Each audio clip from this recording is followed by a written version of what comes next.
Contradictions among the leaders of Latin American countries, mixed signals in dealing with the U.S. by Brazil and Colombia and Chile, among others. For more on that, we go to the beach in Nicaragua at Pochomil and speak with our reporter from south of the border, Stephen Sefton, who is spending a little time away from Esteli. He's entitled, but he's keeping an eye on what goes on. Stephen, welcome. Glad to know you're at the beach having a little downtime, and nevertheless, the work must go on. So let's talk about contradictions. Yeah, and there have been signs of the kinds of contradictions that one might expect, especially on the part of the more social democrat-aligned political leaders in Latin America. For example, you may remember that a couple of conversations ago we were talking about the way Lula da Silva has been very critical of what he calls Russia's invasion of Ukraine, thereby conveniently forgetting the 8 years of war by the Ukrainian government in Kiev against its Russian-speaking population in eastern Ukraine, which finally Russia felt bound to intervene to defend them. So Lula conveniently forgot all that crucial history. But just over the last couple of days, there have been a couple of Iranian warships that have been on duty patrolling in the Atlantic as part of Iran's policy of projecting its naval military presence beyond the Persian Gulf. And so these two warships requested permission to dock in the port of the Brazilian capital, Rio de Janeiro. Sorry, Brasilia is the capital, but the main city in Brazil is Rio de Janeiro. And so these two Iranian ships requested permission to dock in the port. The United States tried to put pressure on the Brazilian authorities not to allow them to do so. And Brazil finally gave permission to the ships to dock in Rio de Janeiro. And that's just an example of the kind of the toing and froing between assertions of independence and sovereignty on the part of these governments and expressions of submission to US foreign policy. And we can see that also on the part of, in particular, for example, of Gustavo Petro, the president of Colombia. And he has now, along with his governmental colleagues, and the other authorities of the Colombian state, for example, the legislature, they have now taken very significant steps to normalize relations with Venezuela. Another step was announced last week, in the beginning of this week, I think it was announced, that Colombia would open 4 or 5 new consulates in Venezuela to attend to the needs of Colombian nationals in Venezuela. And over the last couple of months, the respective legislatures of Colombia and Bolivarian Republic of Venezuela have held meetings to develop their institutional relationship. There have been meetings along the different points along the Colombian-Venezuelan frontier, especially the main bridges leading from between the two countries, symbolizing the opening up of commercial relations that had been heavily curtailed, if not completely stopped, in previous years as a result of the policies of the previous president, Colombian President Ivan Duque. So you've got that going on, which presumably is not entirely to the liking of the United States government.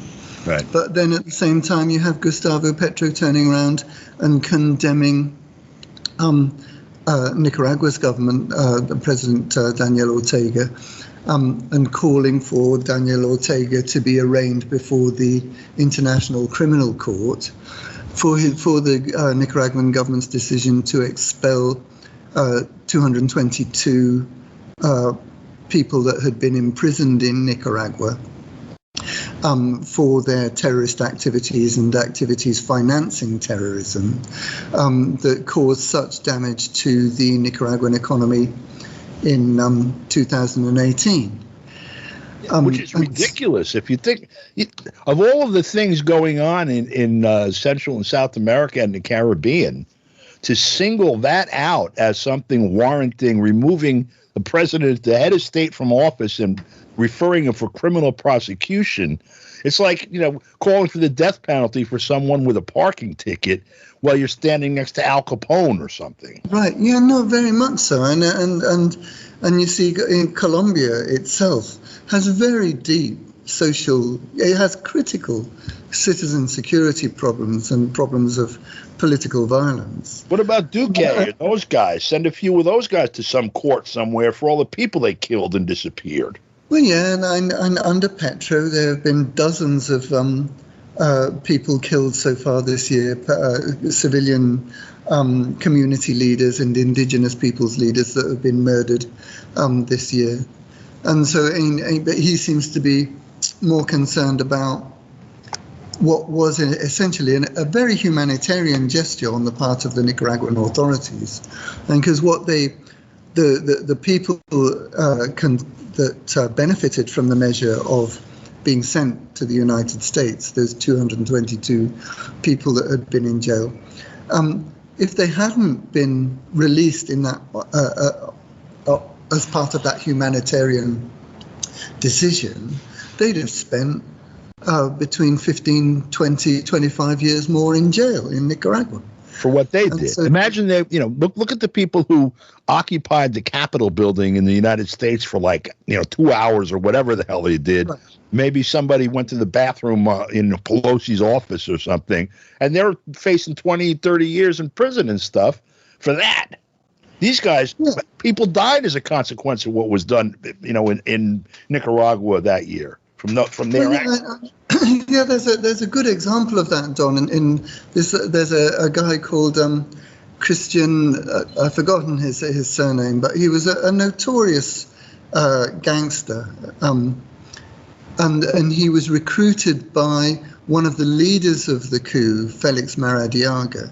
Felix Maradiaga recruited criminals to occupy one of the main universities in Managua, the Polytechnic University, the so-called UPOLI. And they set up a base there from which they sent out their gangs every night to maraud and attack and cause terror among the population of Managua. And there's one very, the most notorious incident that those gangs carried out was the attempted murder of a student leader called Leonel Morales, who'd initially supported the protests around April the 18th, April the 19th of 2018. But he quickly realized that it was all, in fact, a very well-organized attempted coup, and he changed his mind. And because he changed his mind and was persuading, because he was a national student leader, he was persuading many other young people to look more closely at what was going on. And he was dragged from his home, kidnapped from his home by this gang at the UPOLI, led by the Viper character. They're Christians. This guy's named Christian. His pseudonym is Viper, and he has now been Christian Chamorro, right. So he has now, the president of Chile, Gabriel Boric, has agreed to give Chilean citizenship to this guy who's a murderer, a thief. He's tortured people, he's kidnapped people. That's what the Chilean state has now sunk to. They've sunk to identifying with people deeply involved in organized crime and extremely serious offenses, including murder and torture. But when you look at that, you just have to ask. This goes back to what we were talking about at the beginning: the contradictions between these some of the policies of these social democrat leaders, like Alberto Fernandez in Argentina, Gustavo Petro in Colombia, Lula da Silva in Brazil, and this Gabriel Boric character who is currently, unfortunately, the president of Chile. Now, the crimes for which those people were convicted actually created a very serious socioeconomic crisis in Nicaragua. It set the Nicaraguan economy back by about 3 years in terms of total losses. They caused huge damage to public property and private property. The damage was estimated at well over $400 million. Yeah. Tens of thousands of people lost their jobs as a result of the economic crisis that was caused by the failed coup attempt. But all of that just gets treated as if it doesn't matter. It's like it never happened. Do you remember that remark by Harold Pinter, the British dramatist, in his Nobel Peace Prize acceptance speech, where he talks about the way in which the terrorism promoted by the United States against countries like Nicaragua, Mozambique, Angola back then in the 80s, that has never stopped. The United States has continued its terrorist activities right up to this day. But Pinter made the remark that because it's managed so carefully by the Western media, it's as if these terrible events never happened, even as they were happening. Yes, they happen, and also even they act as if it's almost like an event of the weather or some other natural phenomenon. So we're going to have to come back next week. We're out of time, Stephen, and keep your eye on what's going on down there, and let us know next week what you see between now and then. And thank you. Okay, will do, Don. Thanks very much. Look forward to talking to you. For KPFK, I'm Don DeBar.